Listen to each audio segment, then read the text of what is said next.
Alright mga minamahal, it's me again, Alicia nyo. Nagbabalik muli para sa ating panibagong video. Oy, kamusta nga pala yung nangyaring rally dyan sa Cebu? Patungkol nga po dito sa anti-corruption rally. Abay, may mga sumipot daw po na mga DDS.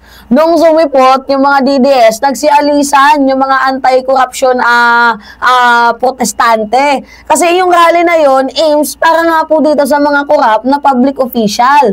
Abay, may mga DDS na sumulpot na nagsisigaw, "Bring him home, FPRRD." Like, anong connect? Oo. Kaya nga nag-rally kami para sa corruption eh. Ayaw namin sa corruption tapos magsisigaw kayo ng "Bring him home." Eh, yung pinaglalaban ninyo, corrupt na public official. Hindi ba kayo nahihiya sa mga lumalabas sa inyong mga bibig? Now, anyway, mga minamahal, pag-usapan natin, si Mayor ng Cebu. Nag-iingay eh.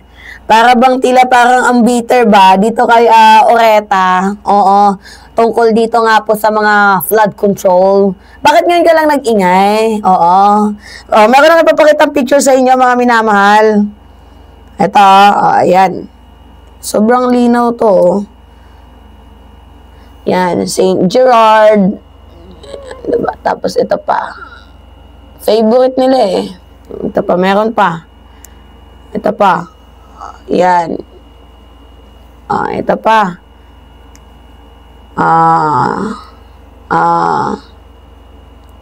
Meron pa akong papakitang picture.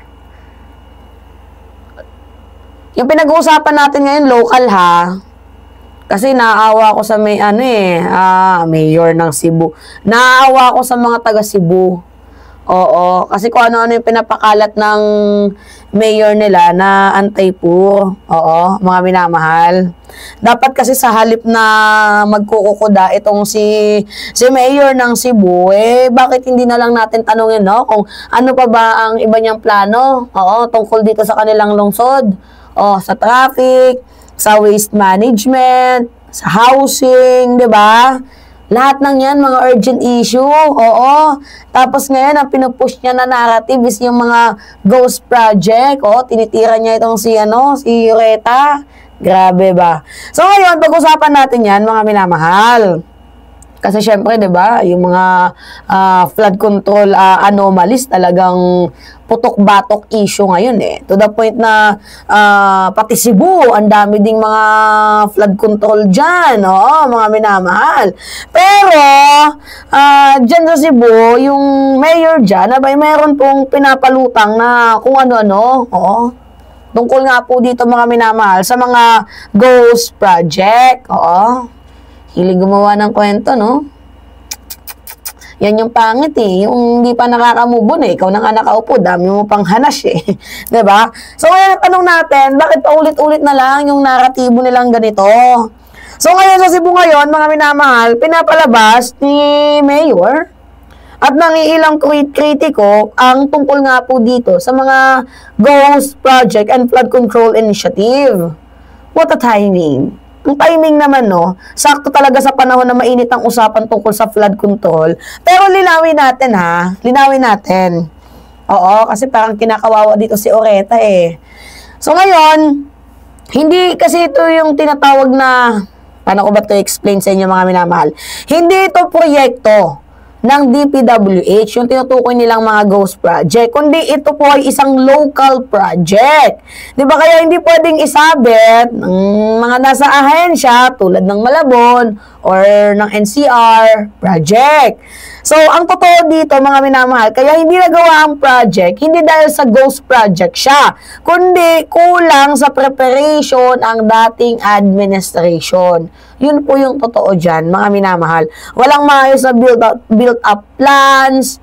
Besides sa walang maayos na built-up plans para sa electrical and post, yung sa waters, utilities, at iba pang mga pwedeng tamaan sa construction, wala talagang malinaw na plano. Pero hindi po siya ghost project. Project po ito ng lokal. So, kung walang ganitong plano, kahit sino naman atang contractor, mga minamahal, mahirapan, di ba? Kaya hindi patas na sabihin na ghost project agad.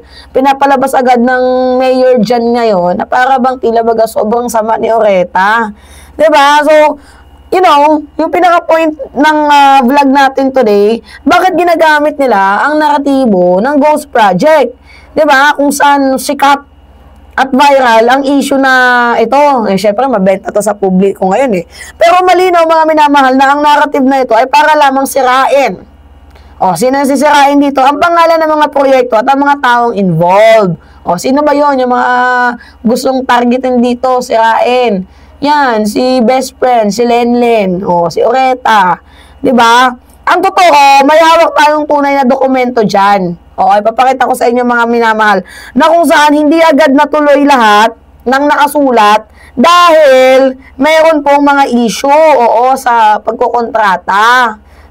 Pero matanong ko lang bakit Cebu lang yung pinag-uusapan nila ngayon? Diba? Marami naman mga flood control anomalies sa bansa natin na dapat din bantayan. Bakit Cebu lang? Oo. At ilan sa mga contractor may mga history na mga delayed or questionable performance. So, imbis na isang proyekto lang ang pinupunteriya, diba mga minamahal, mas dapat bantayan ng publiko ang ibang flood control projects na kumakain ng bilyon-bilyon. O yan, dami yan, diba? Tapos itong si Yorme natin ng Cebu, ang daming hanash. Sa halip na ang usapin na to ay wakasan na lang at mag-focus, mga minamahal sa plano, dyan nga po sa Cebu, kung ano nga ba yung perfect plan para dito sa kanilang lungsod, tulad ng traffic, waste management, housing project, housing loan, di ba yung mga urgent issue, bakit parang tila baga nakafocus itong si Mayor sa pagpupush ng narrative ng mga ghost project. So ngayon, meron na kayo papakita sa inyong picture malinaw na hindi to, mga minamahal, malinaw na hindi to ghost project ang issue dito sa Cebu. Ang tunay na problema, kulang sa plano. At yung kulang sa plano ang naunang administrasyon. At habang pinapalutang ito ng ilang mga kritiko, dapat tayo namang mamamayang Pilipino ay nakatutok naman sa tunay na problema na kinakaharap ng ating bayan. Tandaan ninyo, sobrang daling gumawa ng issue. Meron tayong mga hawak ng mga dokumento dyan Sa panahon ngayon, sobrang daling gumawa ng issue. 'Di ba? Pero mahirap naman maglatag ng ng dokumento. 'Di ba? Kung may issue ka, dapat meron ka ding solusyon dyan. Kaya dapat doon natin i-challenge yung mga tao na mga minamahal, yung mga nagpapalabas ng issue na maglabas, 'di ba, ng solusyon. Ito yun hindi napatupad. Bakit? Kasi may problema nga. Yan. Tapos ito yung numero. Diba? Madami yan sila mga minamahal. Paborito nga dito yung Alpha Omega Sila Diskaya. Diba? See?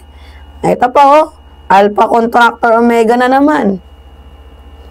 Magkano na naman yan Yan ganyan kalalaki Diba?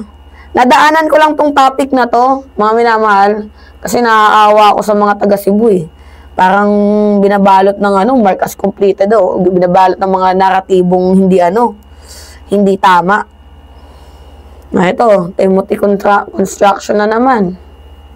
Ang angas naman ng lola ninyo. Completed daw.